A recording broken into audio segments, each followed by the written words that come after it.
Good evening students, welcome to SRS IAS and law academy. आज की जो हमारी करंट अफेयर की न्यूज़ है ये साइंस एंड टेक से रिलेटेड है और उसके अलावा ये नेशनल इंपॉर्टेंस से भी रिलेटेड है। तो रिसेंटली हुआ क्या है कि जो हमारी रूरल मिनिस्ट्री है उन्होंने जल दूत ऐप जो है उसको लॉन्च किया है। अब जल दूत ऐप क्या है, किस तरीके से वर्क करती है और किस चीज़ को ये नोट करती है, उसके बारे में हम आज की क्लास में देखेंगे। उसके अलावा ये जो आज की जो क्लास है ये आपकी प्री पॉइंट ऑफ व्यू से और मेंस पॉइंट ऑफ व्यू से दोनों तरफ से इम्पॉर्टेंट है। जो जो प्री के लिए इम्पॉर्टेंट है वो भी मैं आपको बताऊंगा और उसके अलावा जो मेंस के लिए इम्पॉर्टेंट है वो भी हम डिस्कस करेंगे। सबसे पहले देखते हैं ये चीज़ जो है ये न्यूज़ में क्यों है। तो सबसे पहला जो क्वेश्चन आपसे पूछा जा सकता है कि ये जो ऐप है जलदूत ऐप, बेसिकली ये रिलेटेड किससे है। ठीक है, तो ये वाटर से रिलेटेड है। ये ग्राउंड वाटर लेवल का जो ग्राउंड वाटर का जो लेवल है उसको चेक करेगी। सेकंड क्वेश्चन, इसको लॉन्च करने वाली मिनिस्ट्री कौन सी है। तो the ministry of rural development has launch the Jaldoot app. ठीक है, तो मिनिस्ट्री ऑफ रूरल डेवलपमेंट जो है उन्होंने जलदूत ऐप को लॉन्च किया है। ठीक है, तो दो क्वेश्चन जो आपके प्री के वो यहाँ पे बनते हैं। नेक्स्ट देखते हैं जलदूत ऐप के बारे में। Jaldoot app has been jointly developed by Ministry of Rural Development and Panchayati Raj. This app will used across the country to capture the water level of selected 2-3 wells in a village. हमारे all over the country में हर एक village में 2 से 3 Wales जो होते हैं उनका ये जो डेटा है वो कलेक्ट करेगी। The app will work on both online and offline modes. ठीक है, ये भी आपके लिए इंपॉर्टेंट है। आपसे ये भी पूछा जा सकता है कि क्या जो ऐप है ऑनलाइन वर्क करेगी, ऑप्शन 1। ऑप्शन 2 ऑफलाइन वर्क करेगी। ऑप्शन 3 ऑफलाइन एंड ऑनलाइन दोनों पे वर्क करेगी और ऑप्शन 4 कुछ भी दिया जा सकता है आपको। ठीक है, तो आपको ध्यान रखना है कि ऑप्शन ऑनलाइन और ऑफलाइन दोनों मोड में ये वर्क करेगी। So water level can be captured even without internet connectivity. ठीक है, मान लो अब जैसे रूरल एरियाज होते हैं वहां पे कई बार कनेक्टिविटी जो है वो नहीं होती, तो उस टाइम पे भी ये जो आपकी जो ऐप है वो वर्क कर पाए, तो उस वजह से इसको ऑनलाइन और ऑफलाइन दोनों मोड में वर्क कर सके इस तरीके से बनाया गया है। And capture data will be stored in mobile and when mobile comes in connectivity area data will synchronise with the central server. ठीक है, तो इसमें क्या होगा कि मोबाइल में आपका जो सारा डेटा जो है इसका वाटर लेवल का वो सारा स्टोर किया जाएगा ऑफलाइन मोड में, और जैसे ही जो है वो कनेक्टिविटी एरिया में जब आपका मोबाइल आ जाएगा तो वो जो डेटा होगा ऑटोमेटिकली सिंक्रोनाइज हो जाएगा सेंट्रल सर्वर के साथ। ठीक है, वो सारा जो डेटा है वो आपके सेंट्रल सर्वर में जाएगा।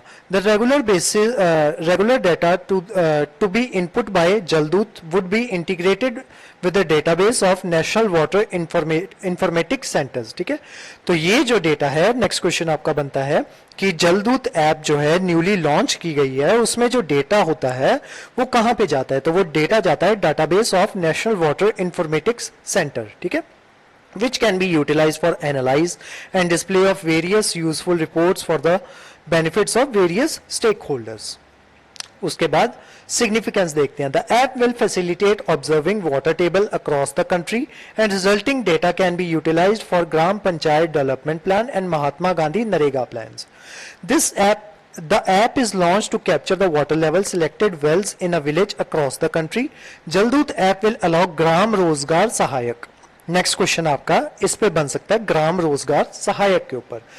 ये जो डेटा जो कलेक्ट होगा ना, ये सारा डेटा जो है वो कलेक्ट करेंगे हर गांव में ग्राम रोजगार सहायक जो है उनको तैनात किया जाएगा। तो वो क्या करेंगे, मॉनसून से पहले और फिर मॉनसून के बाद। ठीक है, साल में 2 बार जो है वो जो आपके जो वेल्स होंगे उसकी जो फोटो है वो क्लिक करेंगे और उसके बाद उसका जो डेटा होगा कि जो उसका जो लेवल है वो वेल का लेवल है, उस कुएं का लेवल है वो कितना है मॉनसून से पहले और उसके बाद मॉनसून के बाद कितना है। ठीक है, तो वो सारा डेटा जो है कलेक्ट कौन करेंगे, ग्राम रोजगार सहायक। ठीक है, तो अगर आपसे क्वेश्चन आ जाए कि जलदूत ऐप में जो डेटा जो है कलेक्ट करने के लिए किनको अपॉइंट किया गया है, तो अपॉइंट किया गया है ग्राम रोजगार सहायकों को।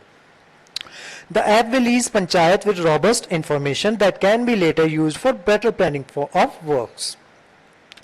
उसके बाद देखते हैं, अब आपका आ जाता है मेंस पॉइंट ऑफ व्यू से कि मान लो आपको क्वेश्चन आ जाए कि ग्राउंड वाटर डिप्लीशन के रीजंस क्या क्या हैं।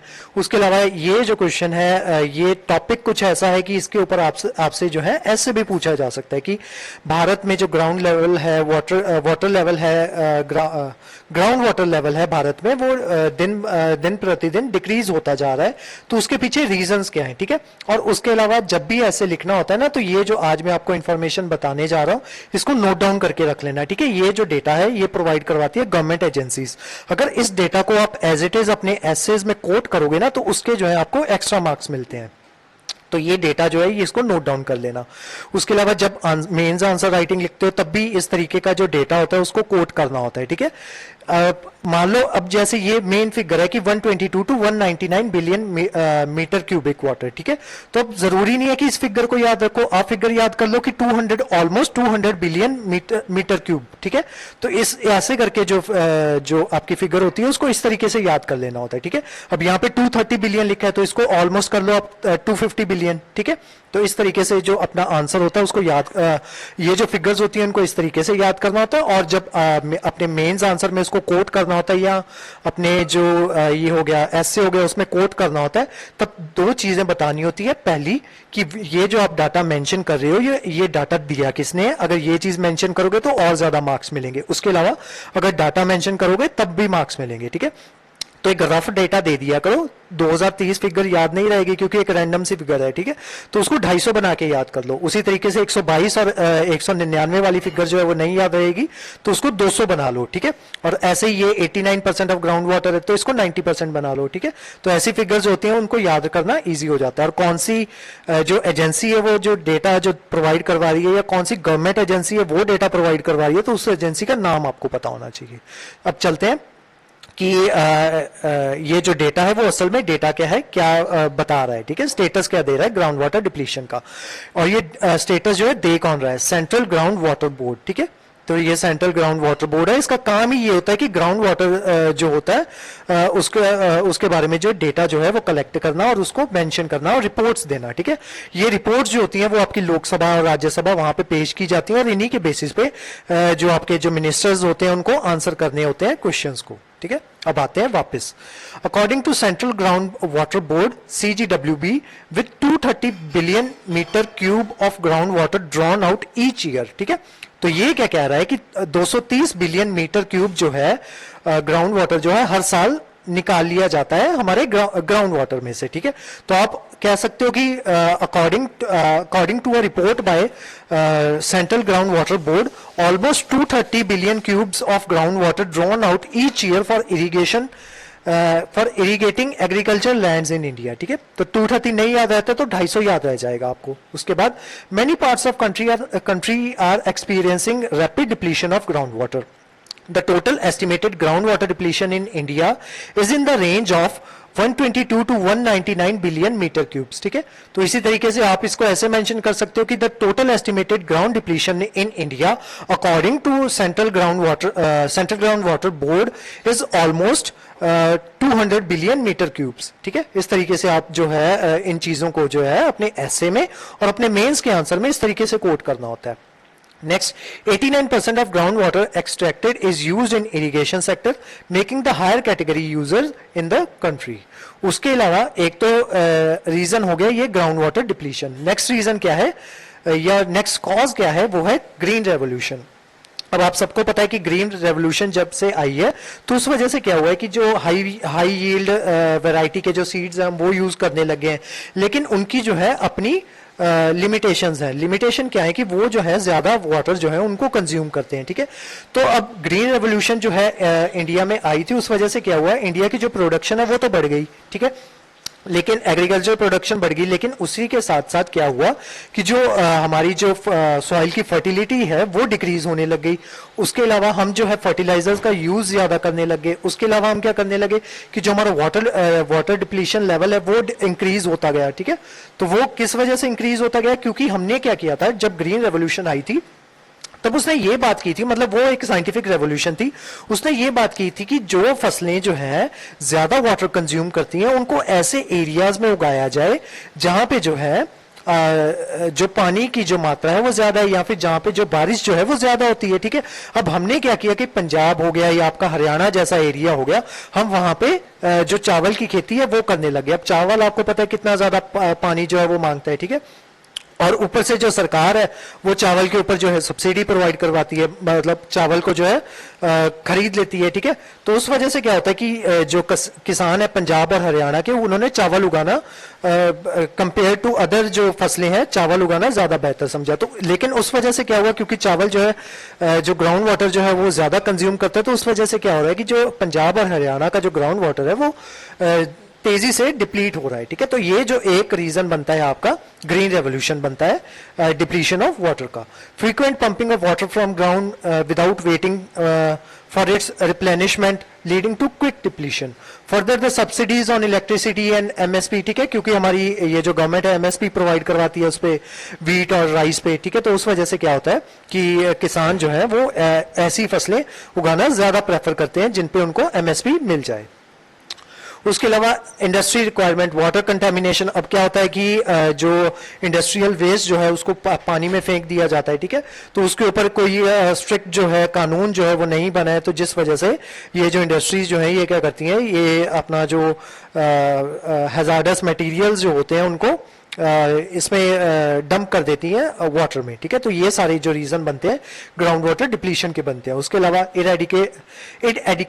inadequate regulation of groundwater encourages the exhausting of groundwater resources without any penalty, ठीक है।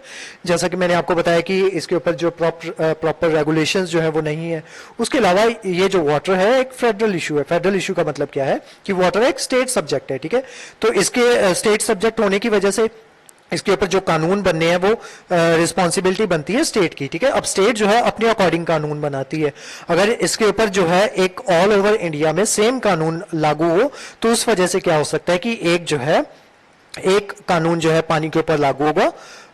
उसके हालांकि अपने प्रोज और कॉन्स होंगे, ठीक है, लेकिन उससे क्या होगा कि ये जो इंडस्ट्रीज वगैरह जो है अपने जो डंप वगैरह जो वाटर में फेंक देती हैं उस चीज से जो है निजात मिल सकता है, ठीक है। हाँ, हालांकि इसके जो अपने कॉन्स हो सकते हैं कि जो गवर्नमेंट जो है, जैसे आपका ये जो SYL का मुद्दा जो चलता रहता है, अगर ये वाटर जो है एक आपका यूनियन का सब्जेक्ट बन जाता है तो वो जो SYL का मुद्दा है वो कंप्लीटली यूनियन गवर्नमेंट की उसमें चला जाएगा, जुरिस्डिक्शन में चलाया जाएगा। उससे क्या होगा कि जो यूनियन गवर्नमेंट होगी वो अपने अकॉर्डिंग उस पर जो है वो लॉज बना पाएगी, ठीक है। तो हर चीज के अपने अपने प्रोज एंड कॉन्स होते हैं। प्रो मैंने आपको बता दिया और कॉन भी मैंने आपको बता दिया।